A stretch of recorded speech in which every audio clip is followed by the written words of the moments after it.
I'm Mick, and I'm the Marketing Communications Manager with Tangent Trinity College Dublin. So you're very, very welcome to coming to the end of Tangent 28, Trinity's Innovation Festival. So yes, really hope you get something out of this presentation. Outside of that, what I would suggest you do is have a look at the tangent.ie website, the trinity.ie/tangent, to see the last remaining events that will take place this week and also next week. So we have the renowned world innovator David Bruckman coming next week, who's going to be talking about branding and innovation and how to come up with new brands. So that's going to be a very, very interesting presentation next Wednesday in the Thomas Davis Theatre. So if you haven't booked in for that, but it's actually fully booked out, but if you want to come down, I'm sure we'll try and squeeze you in somewhere. So you're more than welcome. So that's a little bit about me, but I suppose the main point of that slide is my contact information. So if anyone wants to follow up afterwards and wants to drop me an email or ask me more information regarding the presentation or anything kind of got to do with marketing, comms, digital marketing, please feel free to reach out to me. First point that I'm going to make today is the importance of reading, as especially in the area of digital marketing, because things are changing so much, and a lot of what I would regard as digital marketing is around understanding consumer behaviour. And unless we know about our customers or our potential customers, it's very hard to develop a strategy as a result. So there's some really good books there in terms of information sources. Outside of that, I always say, especially with digital marketing, things are changing at such a rapid pace. It's very hard to keep at bay at the changes, because they're almost a daily basis. Things are changing. So a lot of the print publications, as soon as they're published, they're out of date. So there's actually really no point in actually reading digital marketing books. In terms of, from a strategy perspective, yes, the frameworks are still relevant, but in terms of the developments, really the only platforms we have at our disposal are the online. So here's kind of my main kind of touch points in terms of information. Keep updated with the changes. A lot of these are around, I suppose, social media, SEO, so search engine optimization, digital strategy, etc. But they're really, really good sources of information, and that's how I keep myself updated on the recent changes. Come on, guys, you're more than welcome. So yes, Joe's at the reference slide. Should I put the wrong slide? It's okay, it's okay. We'll move forward. Firstly, just before we start, what is digital marketing? Any ideas? When we talk about digital marketing, we know what it is. What does it encompass? Anyone? Yeah, marketing through the internet. That's exactly what we're doing. So we're using electronic media such as social media, websites, email marketing, etc., to basically communicate out to prospective customers, and that's ultimately what we're trying to do. Why is it important? Well, I suppose the importance of digital marketing is people resonate with people. So we can talk about H2H, human-to-human contact, and the importance of it. And with the digital landscape, trust is a big thing within consumer behaviour. So we have the power to develop trust online through a number of different mediums. So that's why it's ultimately important. And because the consumer is at the core of everything that they do, they have the power. They have the power to search for information. They have the power to compare products and services, have a look at the benefits of products and services, and compare pricing, etc. So really, they are at the full control of their purchase behaviour. So a lot of what digital marketing is about is trying to influence that decision-making process online. Why are consumers going online? Does anyone have any indication? Yeah. Yeah, exactly. So convenience is a big thing. As consumers, we are time poor. So in terms of having access to the internet and access to social media, the convenience is a big, big thing. Outside of that, why are consumers going online? Anyone have any ideas? Choice. Sometimes there's actually a bigger array of choice online with some retailers. So you go into the traditional bricks and mortar stores, certain shelf space in terms of offering particular products, and as a result, when you go online on an e-commerce store, you get a wider selection, a wider variety of options to choose from. So that's a big part. Also, people are going in terms of socializing. So that's a big part of obviously the digital landscape. Obviously information sourcing, keeping ourselves educated and upskilling ourselves is another way of why people are going online. The benefits over traditional channels. So we talk about traditional marketing, like print or TV or radio campaigns, and comparing it to digital marketing. A huge difference, massive difference in terms of as a tactic. So some of the benefits, well, the consumer's at full control. They live and breathe online. It's quite convenient. Also, we can drive more loyalty and brand advocacy online. It's a lot easier to do. Reducing the selling cycle. So if you look at companies like Dell, they reduced their selling cycle. So in the past, if you look back at Dell's selling cycle in the past, or its supply chain, its traditional supply chain, Dell used to use third-party organizations to sell their products. They've changed consumer behavior by reducing their selling cycle. So as a result, the consumer is now conditioned to go onto a Dell website, personalize the machine that they want, pay for it via their own website, and get it delivered straight out to themselves. So in terms of that 10-15% commission to a retailer, they've reduced that. So it's more cost effective. When we talk about managing resources in our business, online gives a company like Dell full control. But even for, we talk about the startup community, the ability of actually getting a bricks and mortar store can be quite quite intensive in terms of from a cost perspective. When you take out renting, insurance, heating, large costs, where we can develop an e-commerce platform online and sell throughout the world. So all we have to do is to try and pull in audiences into our website and sell directly to the consumer. So once again, reducing costs, increasing profitability. It's measurable and it is more cost effective. So for example, we ran an ad over the weekend which cost in excess of €7,000 for one placement in a national press, and the return on investment couldn't really gauge what it did. Whereas if I had $7,500 to run on a digital campaign, I have full control on what I'm achieving, full visibility of where the spend is going and what the return on investment is.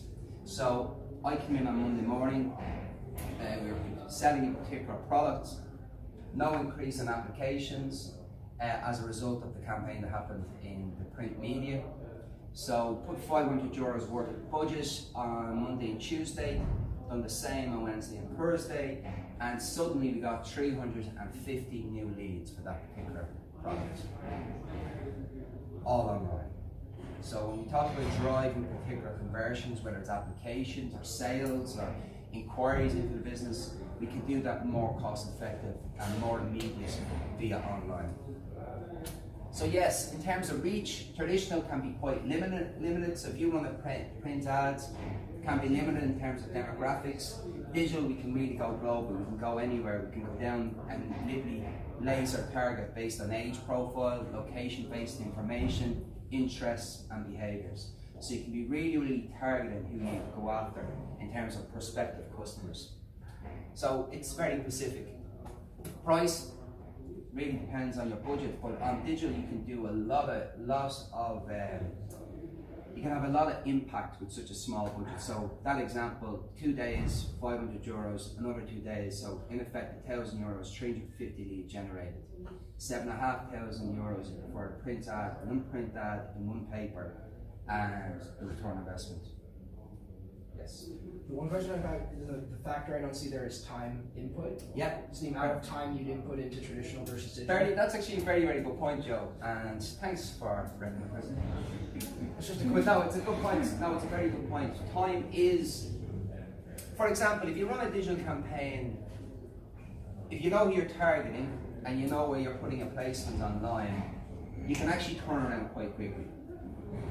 if I was actually to compare how long it took me to do that campaign on Monday and Tuesday versus the placement of the print ads, we had to create the ad, then we had to go and place it.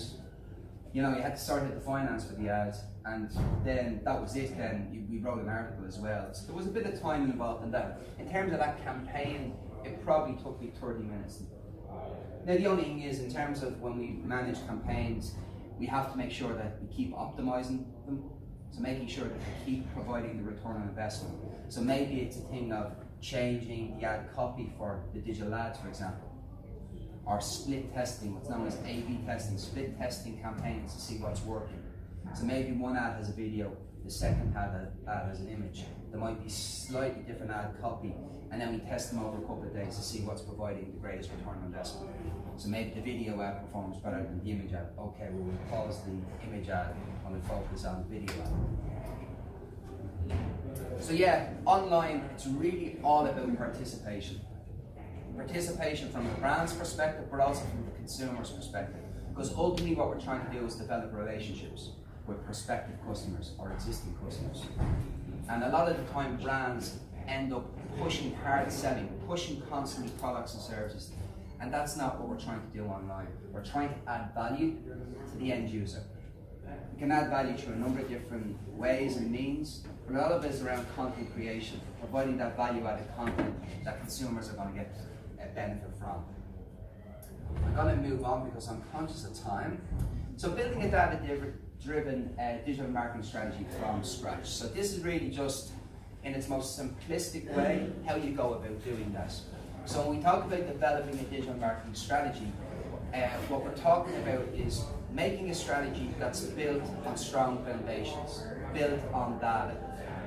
So we'll go through a little bit of what we're going to cover today. So what you'll learn hopefully by the end of the next 20-25 minutes is how many businesses hinder their own personal growth, what insights about the market to collect to avoid making some common mistakes, where to look for key information sources, how to structure a marketing strategy based on market research, and then finally, how to track and measure.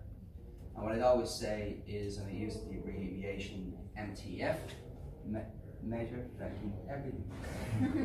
Because it's important, we need to be able to measure. Yes, I will. This slide deck will go out after the presentation, so you'll get a copy of that. So, anyone idea what the single mistake hindering most business growth today is? Anyone think of what I guess? Where are businesses failing? We don't know their customers so well. That's a good one, but it's not the most one. Communication. Yes, very good, communication. So a lot of organisations, the single most common mistake is they actually don't know what their value proposition is. So they're engaging in a lot of marketing and communication activities, but they don't know the value proposition. So what makes them different to that of their competitors, and they're not communicating that out. So communicating the value proposition, but also convincing potential users on why they should purchase your product or service. But also then, and it's a key thing that happens a lot with digital strategies, people are more focused on the strategy and the tactics, what channels we should be on, what type of activity we should be engaging in.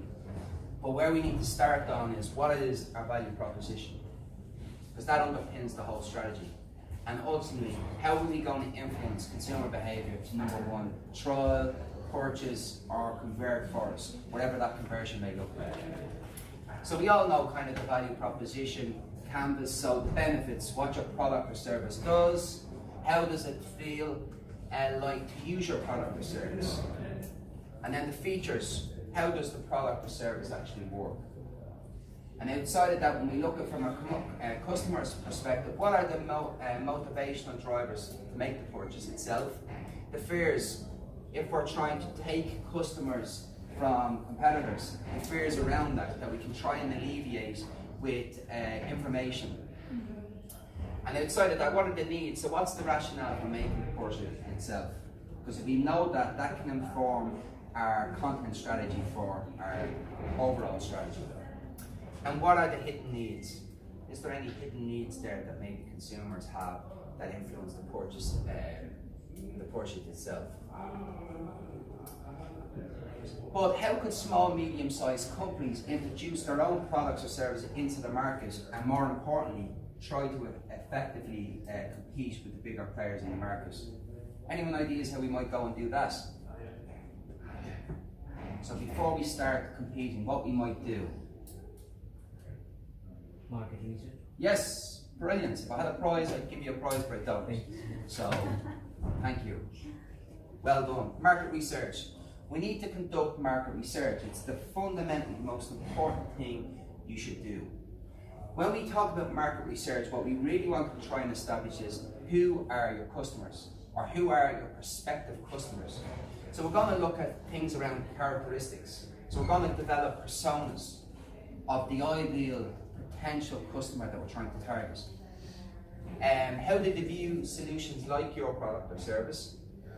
What is the traditional buying process to make a purchase of your product or service? And then ultimately, how are competitors positioning themselves within the marketplace? So that's very, very important, because we can learn a lot from our competitors in terms of insights, how they're positioning themselves in the marketplace, where they are hanging out in terms of the online landscape, what types of social media, what type of digital tactics they're using as part of their strategy.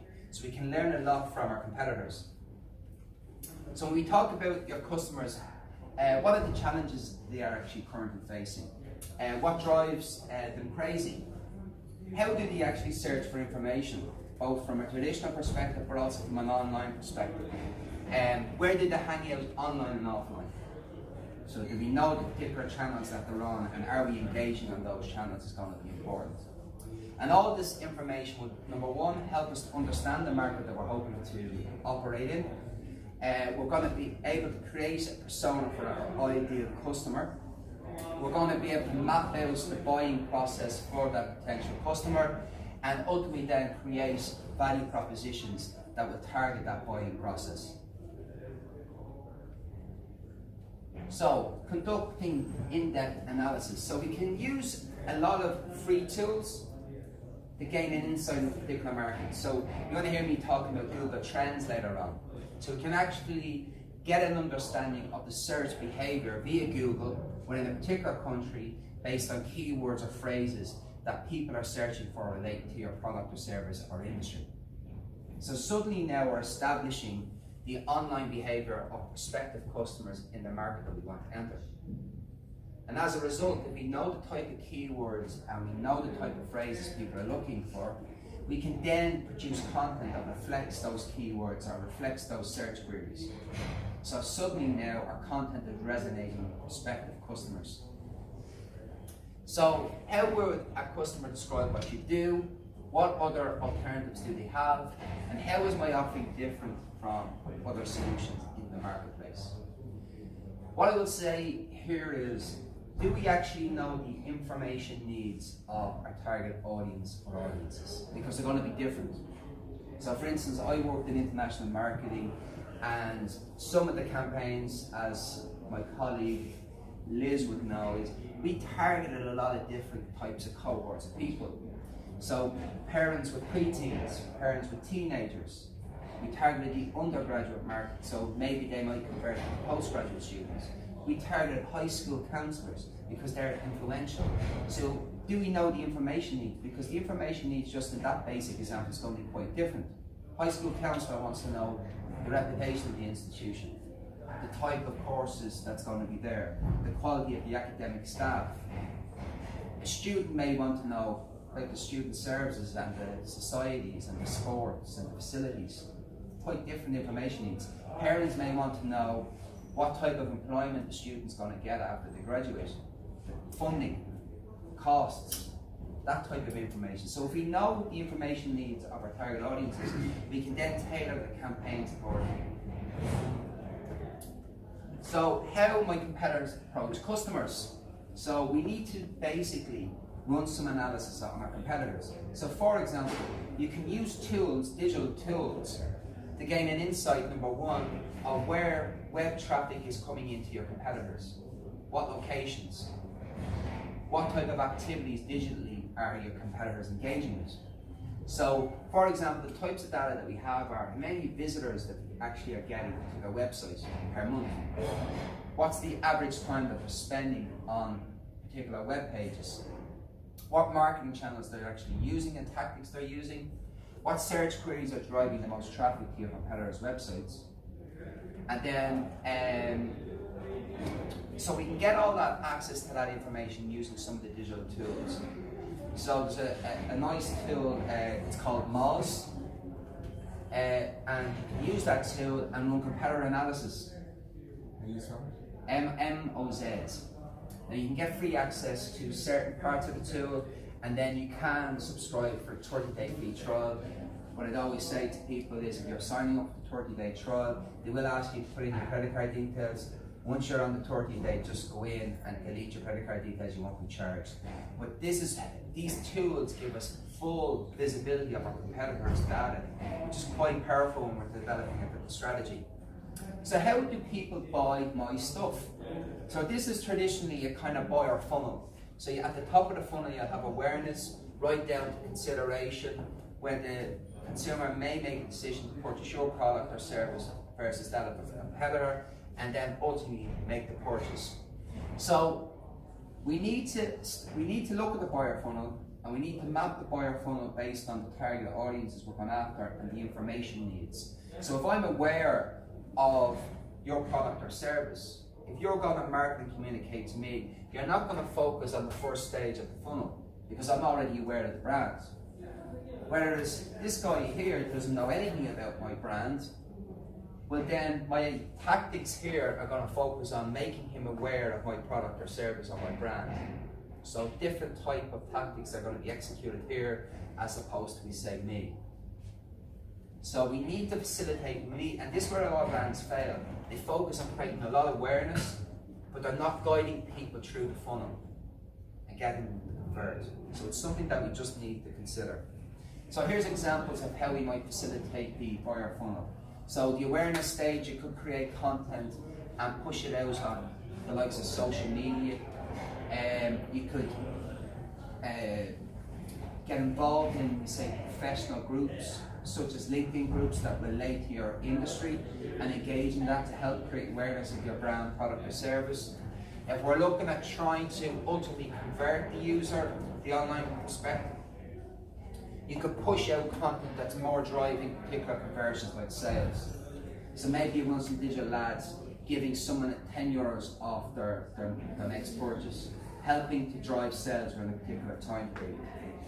And then one of the most valuable areas to look at is your retention strategy, getting people to make a repeat purchase, and what type of tactics do you use to try and get someone to make an additional purchase. So car companies are actually really good at that. What car companies do is they mine their own data on previous sales, and they build up a profile of you as a customer. So for instance, my buying behaviour is I change my car every 2 to 3 years.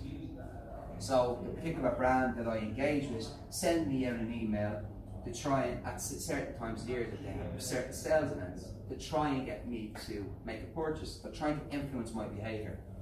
So it's very, very important that no matter what we do from a strategy perspective, that we make sure that we have tactics that are executed that complement each stages of the buyer funnel. It's so important. So, I'm going to blame Joe's laptop on that again. So how do we search? So we're looking at, once again, there's different kind of styles or different types of buyer funnels, but they ultimately start with awareness, they ultimately end with a purchase, and they ultimately try and get the user to repeat purchase. So if we take an example of online behavior of a consumer, I may just go into the search engine and type in new car. And as a result, maybe there's some display advertising that I've come into play that's promoting the new Audi A4. So suddenly then maybe I've become the awareness of the car or the model of the car that I'm aware of. So maybe my search behavior then suddenly changes, and maybe I look at the pricing of the particular model of car. Then, if I'm actually considering maybe making the purchase, I may look at where's the nearest dealership to my location. And then ultimately then, if I am considering making a purchase, I may look at financing options. It's quite different. So the more we go down in terms of the buyer funnel, the more granular we get in terms of the information needs for our own purchase. So selecting the best channels and to create an online visibility strategy.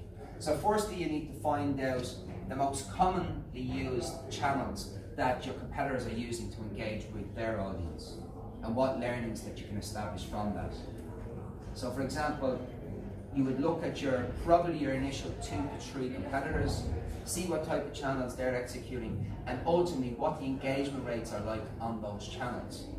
So if we can see, for example, a very basic example, that the Facebook page has high engagement and we don't have a Facebook page, but that gives us a justification to go on Facebook.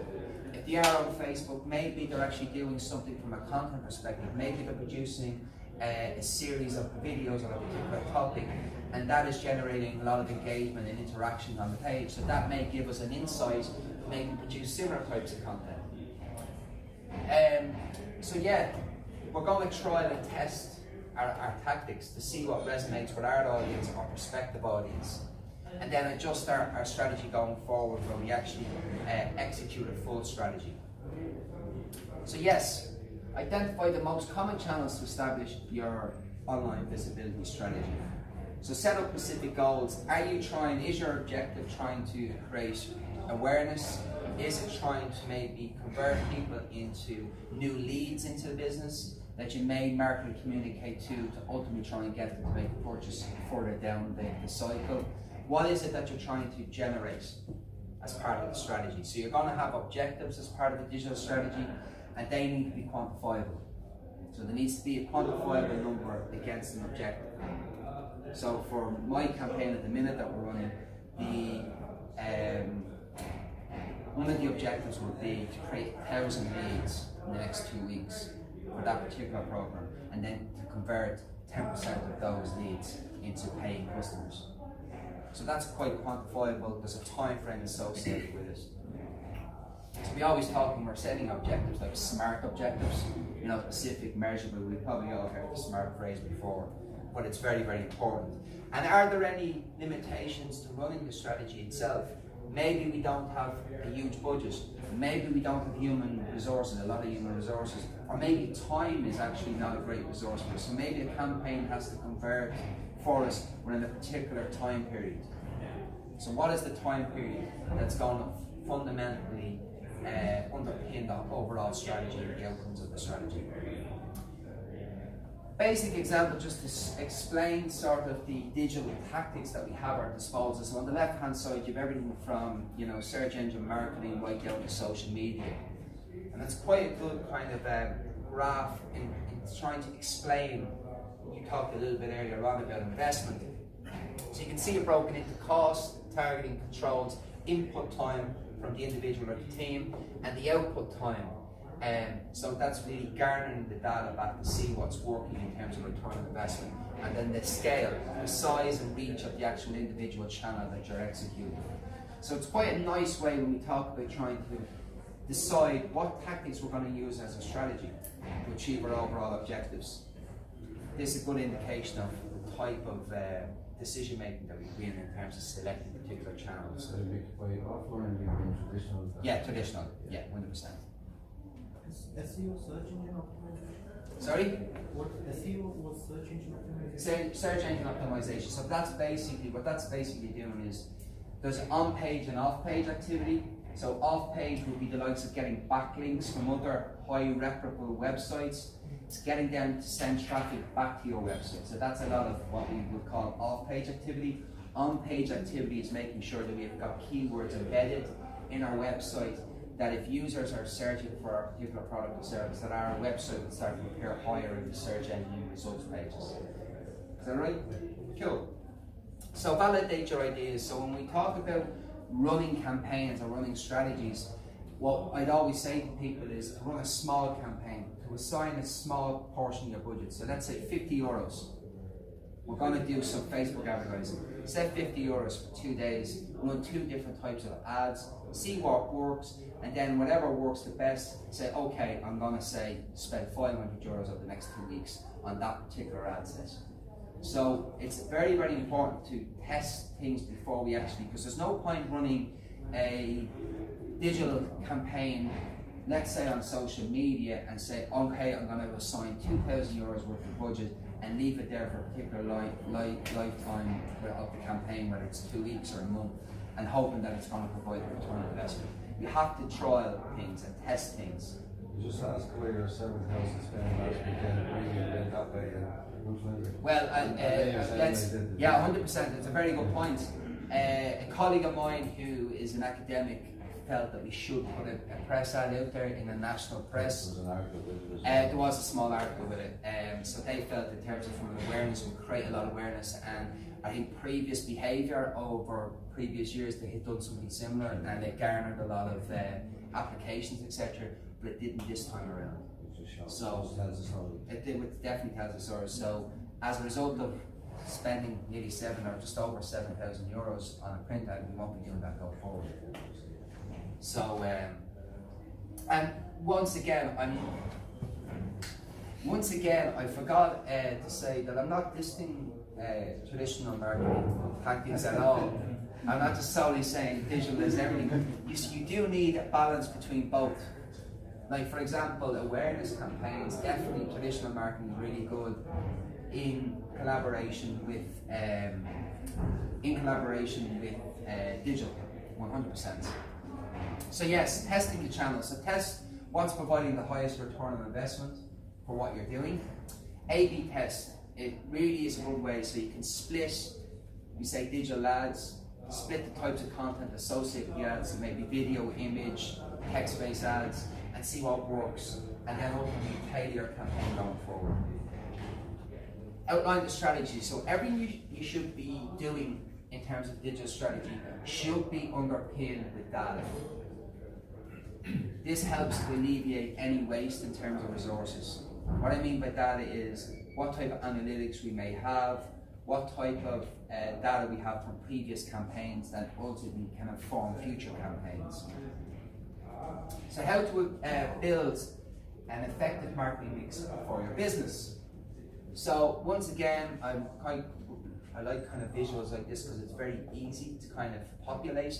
So something like this, if we're actually trying to design a digital strategy, you may go, well, you know, I'm running an awareness, I'm trying to focus on the awareness stage of the buying process, and I may go, you know, social media, maybe some paid activity, and a content marketing strategy will be the tactics that I use. And as I come down the funnel, maybe something like email would be something in terms of renewal or getting repeat purchases. So that might be something that I might focus on, along with maybe some content strategy. So you would literally select these and map these out, and this keeps you kind of thinking about the buyer funnel constantly as part of your strategy. So key takeaways. Most marketing campaigns failed because of lack of initial market research and insights. To check your product or market fit and successfully promote your business, you must identify the traits of your prospective or existing customers and the market itself. Who are your customers? How do they view products or services like yours? How do they buy them? And finally, how are your competitors positioning themselves in the marketplace? Outside of that, we need to identify the most relevant and engaging channels and tactics to engage with as part of our strategy, and we need to validate what we do online. So what we need to do is we need to launch some campaigns, test them, and then focus on what's providing the highest return on investment. That's a checklist. You can have a look at that in your own. That's basically kind of summing up in 2 slides what the presentation is about. So step 1, garner insights from your audience, spy on your competitors, and then define your audience buyer journey. And then identifying the most relevant tactics to use within the said market that you're trying to engage with, and then creating your campaign then itself and testing particular variables as part of the campaign.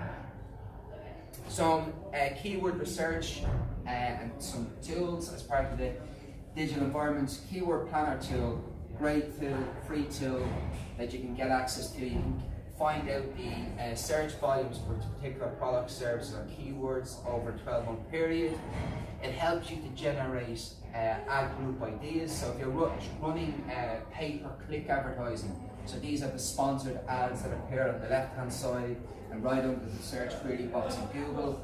Google actually will start recommending ideas for you on what keywords you would include as part of your advertising campaign. And then we can export these out and basically look at the average monthly searches, the type of spend that we would get to associate particular keywords as part of our strategy.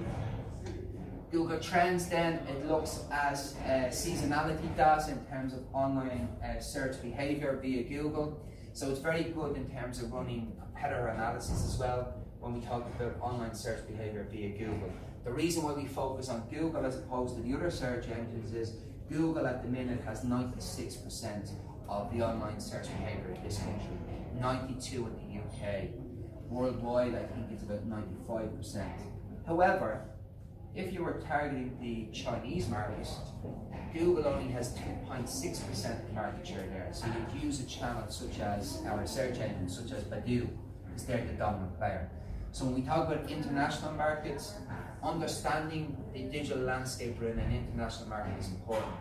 If you were targeting Russia, for example, you'd be looking at, for a social media perspective, VK. If you were talking about China, you would focus on Weibo and WeChat. If you were looking at the Indian market, for example, Facebook is still quite prominent in India.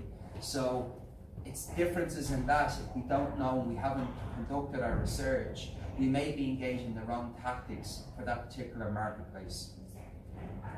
If you're looking to develop a digital marketing strategy, there's a really nice framework which was developed by P.R. Smith, and I think it was published in his book in around 2004, I'm going to suggest, in a strategic marketing communications book.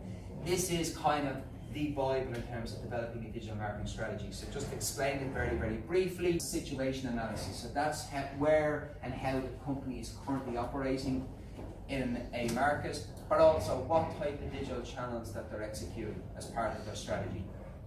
So you're going to look at competitor data there, market trends, etc. Objectives, what are you looking to achieve? So you're going to have a set amount of objectives and goals that will be interlinked with your strategy, so that's going to be important. The S and the T, so that's the strategy, so what you're actually going to do, so what type of audience you're going to go after in terms of, we focus on segmentation, targeting, positioning, so that's very much interlinked with your strategy side. The tactics then, we're looking at the marketing mix, what type of tactics are you going to use? Is it a mix between traditional marketing and digital, or are you going to solely focus on digital channels? So we need to establish what type of tactics we're going to use to achieve our ultimate objectives. Outside of that then, the actions. So this is really the action plan for the strategy. Who's going to do what and when and how? Very, very important.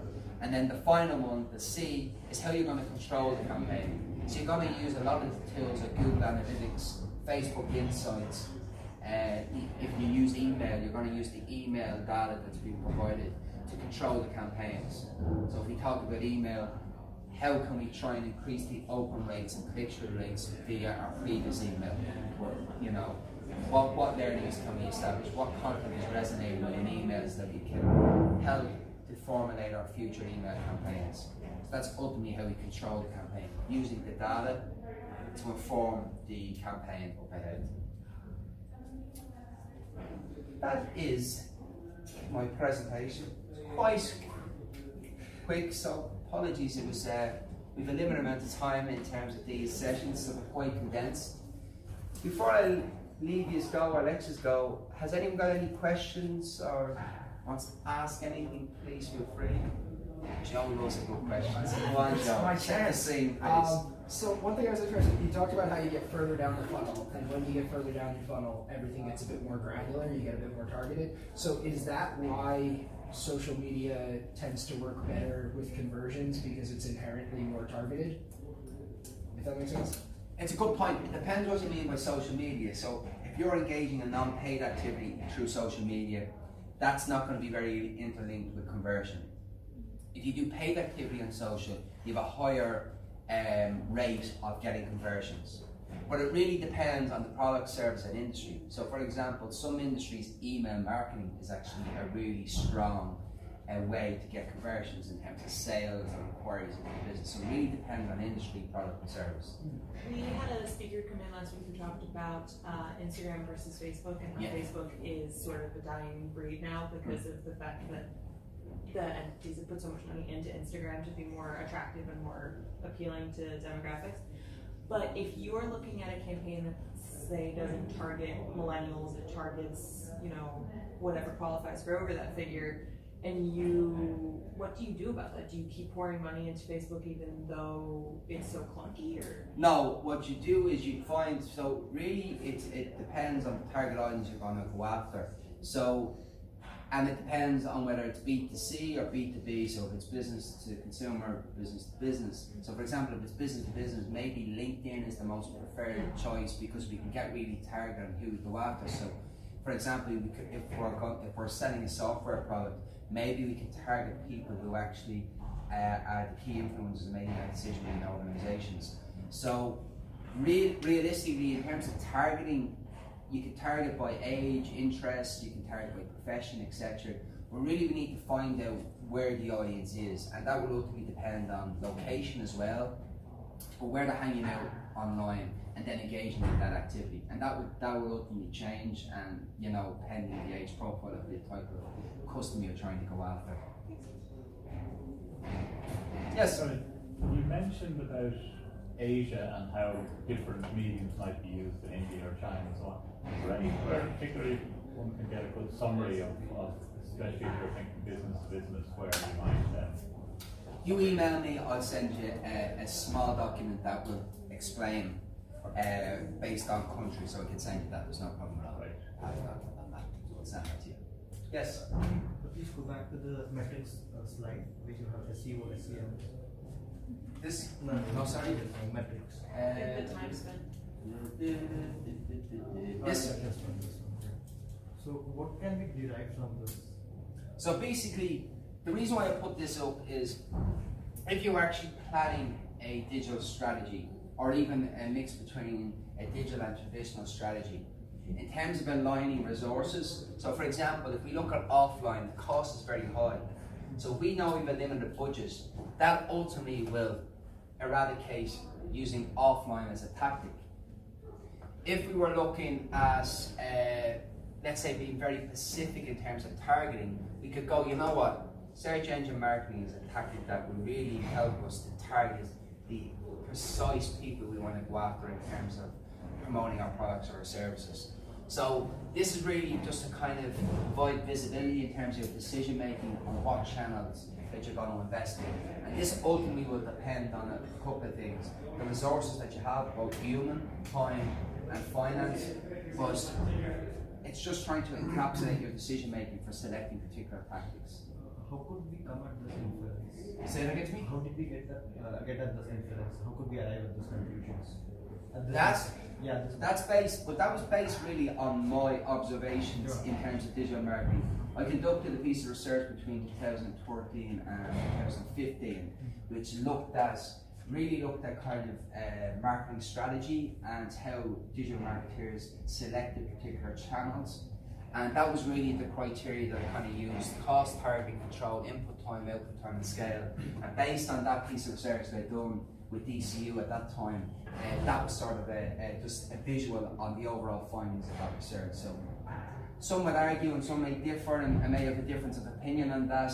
I still think it has a lot of weight, but it's open to, it's like any piece of research, it's open to its criticisms as such. But it's really, what it's trying to stipulate is, if you were to develop a strategy, a marketing and comm strategy, these are the tactics, and this is the type of resources in terms of your decision making. That's all it's trying to communicate across.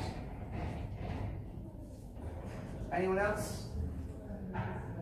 Yes? You talked a lot about the social medias and how to use them for the ads and all, but you focus a lot on Google. Yeah. I think you bring a lot more value to the presentation if maybe at the end when you do the two parts, you could give some social medias into which sector, which industries they are most commonly used. Yeah, very good point. Yeah. For new entrepreneurs who like to actually ask themselves those questions. And as she just said, sometimes Facebook is the best channel, but sometimes Instagram would be better. Yeah, Let's say 100%. for clothes and stuff. Yeah, of course, especially like food, for example, clothing, property kind of based products like hotels and that. They're definitely Instagram is the channel for the likes of that activity. It's a very good point, but it probably should be a slide there in terms of based on industry. And also, I wanted to ask you if there are some alternatives, actually not as known, social medias or other engine, that people could use today that have been like put, for as a competition to Google or Amazon or these kind of engines. It really that depends, number one, on where you're trying to target in terms of location for your campaign. So if I was going after, let's say, the Irish market, Google would be definitely a channel that I'd be using. Pending the age profile, maybe Facebook and Instagram. If I was going after B2B sales, that tactics might be slightly changed. Like the example that I just used there, if it was the Chinese market that I was going after, Baidu, Weibo, WeChat would be the channel selection. So really, it's finding out what is being used by consumers within a particular market, and ultimately then the age profile will determine a lot of channels. Because if I was going after, let's say, an under 16s audience, Facebook would not be where I'd be engaging with, so you're trying to match the demographic profile of your prospective audience with the tactics that you're going to execute. Do you think it exists on the internet, some blogs or some website that will actually refer and categorize all those different genres?